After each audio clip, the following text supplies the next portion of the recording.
இந்த பகுதியை பொறுத்தவரை முன்னூட்ட சத்தோட அளவு ரொம்ப குறைவா இருக்குங்க. அதோடைய விளைவு ஏன் குறைவா இருக்கு?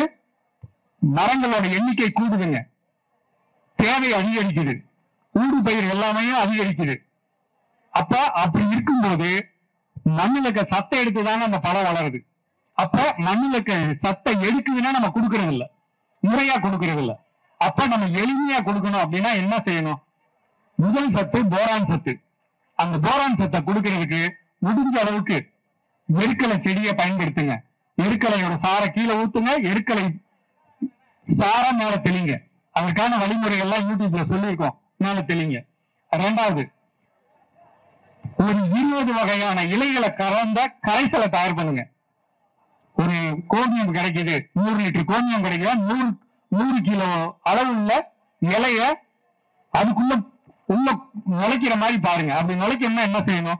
ஒரு ட்ரம்ல தண்ணி வைங்க, ஒரு 10 கிலோ இலைய உள்ள போடுங்க, நல்லா கொதிக்க வைங்க, இலை அடங்கிடும். அந்த இலைகளை எல்லாம் அள்ளி கோமியத்துக்குள்ள போடுங்க. திருப்பி அங்க இன்னும் கொஞ்சம் இலைய போட்டு சுட வைங்க. இந்த மாதிரி பண்ணிட்டு செடிகள் மேல தெளிக்கிறதுல என்ன கிடைக்கும்?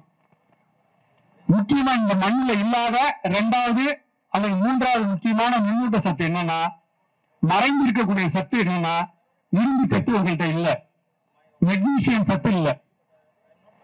இந்த 2 சத்து முக்கியங்க. இலைகள்ல பச்சை நரம்பு வரும் பார்த்திருக்கீங்களா? நரம்பு வந்து மஞ்சள் கலர் தெரியும். இந்த மாதிரி அமைப்பு இருக்கக்கூடிய எல்லா பகுதிகளிலும் இந்த 2 சத்து இருக்காது. இங்க நீங்க எளிமையா கொடுக்கறதுக்கு தாங்க தெளிக்க சொல்றேன். 4வது முக்கியமான விஷயம், மண்ணுல மட்டு பொருளை அதிகரிக்கணும். இலைகளை அந்த இடத்துல வைக்கணும். இலைகளை வைக்காம நம்ம காடை சுத்தமா வைக்கிறேங்கிற பேர்ல களைக்கொல்லி நிறைய பேர் அடிக்கிறீங்க, மரம் போயிடும். அப்படி பண்ணாம என்னுடைய மண்ணுல வளத்தை அதிகரிக்கணும்னா குறைந்த செலவுல பண்ணக்கூடிய இன்னொரு விஷயம் என்னன்னா, நிறைய இடத்துல ஹியூமிக் அமிலம்னு நிலக்கரி சுரங்கத்துல கிடைக்கிற அந்த சாறு அல்லது அந்த படிவை கொடுக்குறாங்க. ஒரு கிலோ வந்து 125 ரூபாங்க. 125 ரூபா தான் ஒரு கிலோ. வெளியில பாத்தீங்கன்னா அதோட விலையில 2 மடங்கு 3 மடங்கா இருக்கும். 125 ரூபா. யாருக்கு வேணும்னாலும் கேளுங்க, நான் நம்பர் தரேன், வாங்கிக்கோங்க. அதை வந்து கிழக்கு மேற்கு வடக்கு தெற்கு அந்த குழிக்குள்ளேயே போட்டு மூடுங்க. ஒரு சைடுக்கு 1 கிலோ. உங்களுக்கு தலைச்சத்து கொடுக்க சாணம் இருக்கான்னு பாருங்க. ஒருவேளை சாணம் இல்லை அப்படின்னு சொன்னா 34 ரூபாய் ரேஞ்சில 1 கிலோ அசோஸ்பைலம் கிடைக்குது. அந்த அசோஸ்பைலத்தை 5 கிலோ வாங்கினீங்கன்னா 150 ரூபா. ஒரு மரத்துக்கு 150 ரூபா. அதாவது வருடத்திற்கு ஒரு முறை அதே குழிக்குள்ள போடுங்க, மூடி தண்ணி கொடுங்க. இது என்ன, எதுக்காக நான் இதை சொல்றேன் அப்படின்னா, முறையான வடிவம், முறையான எண்ணிக்கையிலான சுளைகள் அப்படி இருக்கிறப்ப, இந்த சத்துக்கள் இருக்கிறப்ப காய் வெடிக்காதுங்க. முக்கியமா போரான் சத்து இருக்கிறப்ப காய் வெடிக்காது. முதல் காரியம். 2வது காரியம், நீங்க வெடிச்ச காயெல்லாம் நீங்க ஆய்வு செஞ்சு பாத்தீங்கன்னா வெடிச்ச இடத்தோட முன்பகுதி எல்லாமே சிவப்பு கலர்ல இருக்கும். அந்த வெடிச்ச இடம் பாத்தீங்கன்னா சிவப்பு கலர்ல இருக்கும். அது எதனால் நடந்தது அப்படின்னா, டிசம்பர் மாசம் முடிஞ்சு ஜனவரி மாசம் நீங்க ரொம்ப பழ விவசாயிகள் ரொம்ப கவனமா இருக்க வேண்டிய ரொம்ப முக்கியமான மாதம். அந்த மாதத்துல என்ன நடக்கும்? உங்க வருமானத்தை குறைக்கிற மாதிரி ஒரு சில செயல்கள் நடக்கும். அதுலதான் கவனமா இருக்கணும். இப்ப பருவநிலை மாற்றத்தின் காரணமா பொங்கல் டைம்லயும் நமக்கு மழை பெஞ்சுக்கிட்டு இருக்கு. இந்த நேரத்துல மழை அதிகம் பெஞ்சிச்சுன்னா தண்ணி தெப்பமா நின்றுட்டு வடிஞ்சிருச்சு இல்லைங்க. வடிஞ்ச உடனே ஒரு சில மண்ணுக்கு வடிஞ்ச உடனே இப்பதானே மழை பெஞ்சிச்சு அப்படின்னு தண்ணி கொடுக்காம விட்டுறக்கூடாதுங்க.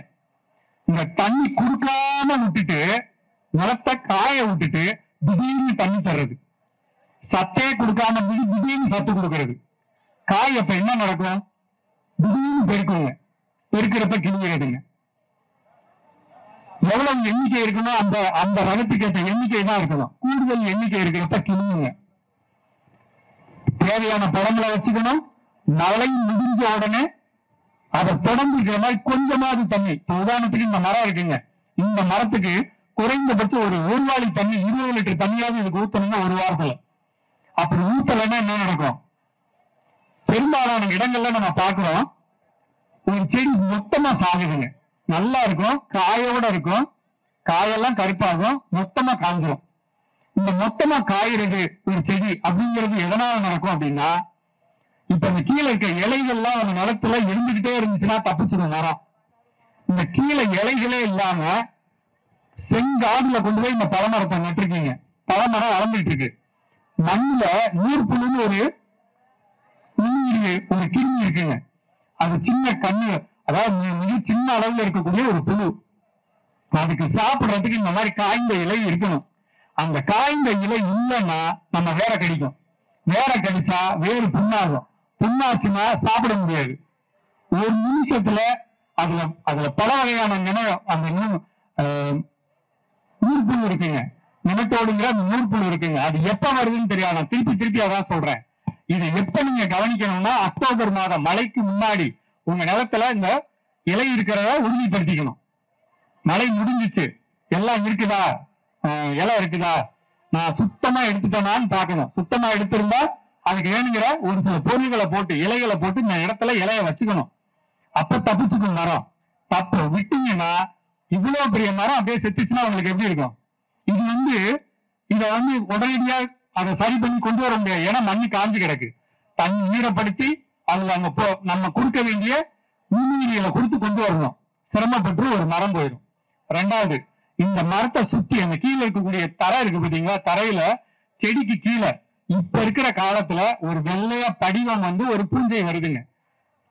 பைட்டோபிளாஸ்மா அப்படின்னு சொல்றாங்க. என்ன நடக்குது? ஒரு நிமிஷத்துல செடி செத்து போயிடுது.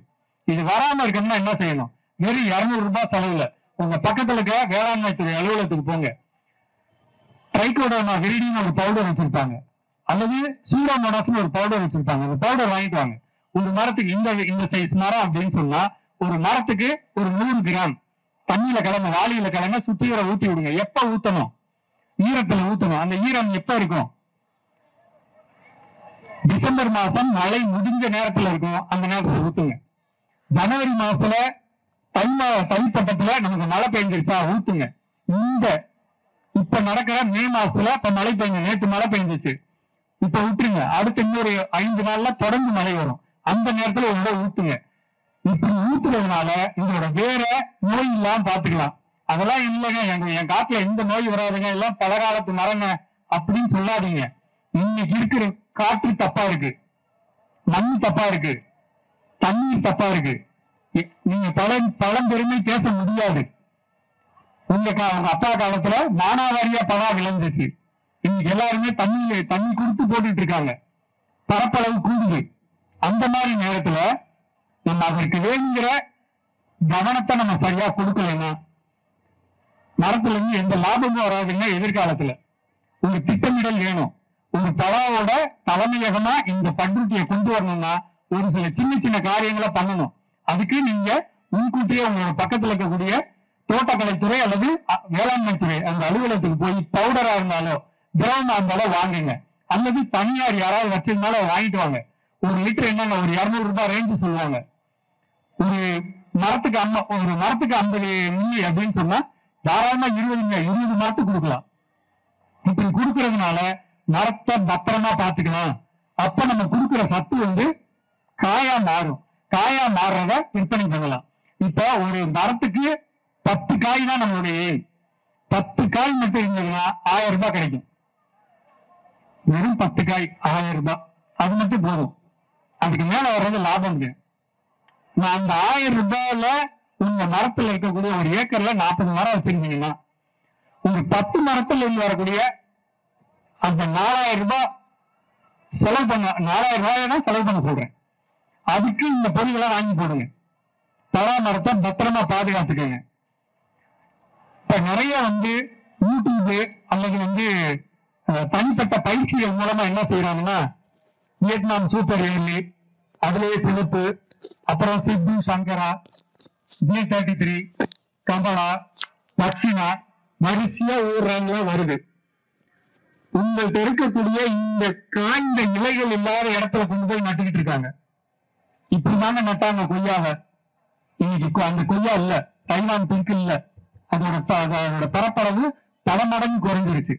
தயவு செய்து சொல்றேன், நட்டுப்பொருளை வச்சுக்கிட்டு பழாவை வளர்க்கணும் அல்லது முறையா வளர்க்கணும். அது அனாந்தா வளர்க்கிற பொருள் மரம் கிடையாது. இப்ப எங்க ஊர்ல சிறுமலையில இந்த மரம் வளரும். இப்படி வளராதுங்க. எங்களுக்கு ஒரே ஒத்த குச்சியா வரும். அது 2 விதையில இருந்து வரக்கூடியது. 2 காரணத்துக்காக நாங்க வளர்ப்போம். ஒண்ணு பழத்துக்காக, இன்னொன்னு வந்து மரத்துக்காக. அந்த மரம் பாத்தீங்கன்னா நான் அந்த கமிட்டியில எல்லாம் இருந்திருக்கேன் முறையில சொல்றேங்க, அதிக விலையுள்ள மரங்க. உதாரணத்துக்கு இந்த கேரளால எல்லாம் போனீங்கன்னா தூண் செஞ்சு வச்சிருப்பாங்க, வீட்டுக்குள்ள ஒரு தூண் மேல சின்னதாகி கீழே குடம் மாதிரி வரும். அந்த மாதிரி இதெல்லாம் பலால செஞ்சதுங்க. நல்லா பாலிஷ் பண்ணீங்கன்னா வலு நிக்குங்க. அந்த மாதிரி மரம். இந்த மரத்துக்கு தனி ரேட் இருக்குங்க. அப்படி நம்ம காய்கள்ல இருந்து விலைகள்ல இருந்து நம்ம வளர்த்தோம்னா அந்த மாதிரி ரகம் அந்த விலைக்கு போங்க. அந்த மாதிரி வளர்க்கலாம். மரத்துக்காக வளர்க்கலாம், பழத்துக்காக வளர்க்கலாம். இந்த பகுதியில இல்ல நான் பழத்துக்காக தான் வளர்க்கலைன்னா இந்த காலத்துக்கு எனக்கு லாபம் கிடைக்கணுங்கிறதுக்காக தொடர்ந்து நல்லா வளங்க. ஒரு தோட்டத்துக்கு போறோம்னா நம்ம என்னென்னலாம் கவனிக்கணும். இடத்துல நுனியில காயுதா, எங்க இலை ஒரு கிளை வந்து நுனியில காயுதா அப்படின்னு பாக்கணுங்க. அதே மாதிரி அடுத்து ரெண்டாவது, எங்கேயாவது ஒரு மொத்த கிளையும் காயிற மாதிரி அமைப்பு இருக்கா, எங்கேயாவது பழம் வந்து பிஞ்சில பழுக்கிற மாதிரி இருக்கா, இந்த 3 விஷயத்த கவனிக்கணுங்க. 4வது, என்னுடைய இலையில கருப்பு கருப்பு புள்ளியா வருதா, என் இலை வந்து சுருங்குதா, இதெல்லாம் நீங்க கவனிக்கணும். இப்ப நீங்க கூட அப்புறமேட்டுக்கு நீங்க வந்து பாருங்க, இந்த மரத்துல உள்ள ஒரு இடத்துல ஒரு கிளை இலையே இல்லாம காஞ்சிருக்கு. இந்த மரத்தை நம்ம என்ன செய்யணும்னா அங்க உள்ள இருக்கக்கூடிய கிளைய வெட்டி எடுத்துடணும். பாதிக்கப்பட்ட நோயால பாதிக்கப்பட்ட அந்த பூச்சியால பாதிக்கப்பட்ட அந்த கிளைய வெட்டி எடுத்துருங்க. என்னென்ன வகை பூச்சி வரும்? தண்டு துளைப்பான் வரும், காய் துளைப்பான் வரும். இந்த 2 எப்ப வரும்? இந்த வெயில்ல வரும். எப்படி வரும்? ஒரு சின்ன பூச்சிங்க அந்த நுனியில வந்து முட்டை போடுறது. அந்த முட்டை பொறிஞ்சு உள்ள போயிடுங்க. உள்ள போனப்ப நமக்கு ஒரு மழை கிடைச்சதுன்னு வச்சுக்கோங்களேன், அப்படியே அழுகும். அது என்ன தெரியும் தெரியுமா? அந்த கிளைய பாருங்க, நுனியில இருந்து காஞ்சிக்கிட்டே போகும். நுனியில இருந்து காஞ்சிக்கிட்டே உள்ள போகும். அதுக்கு பேர் தான் டை பேக் அப்படிங்கிற நோய்.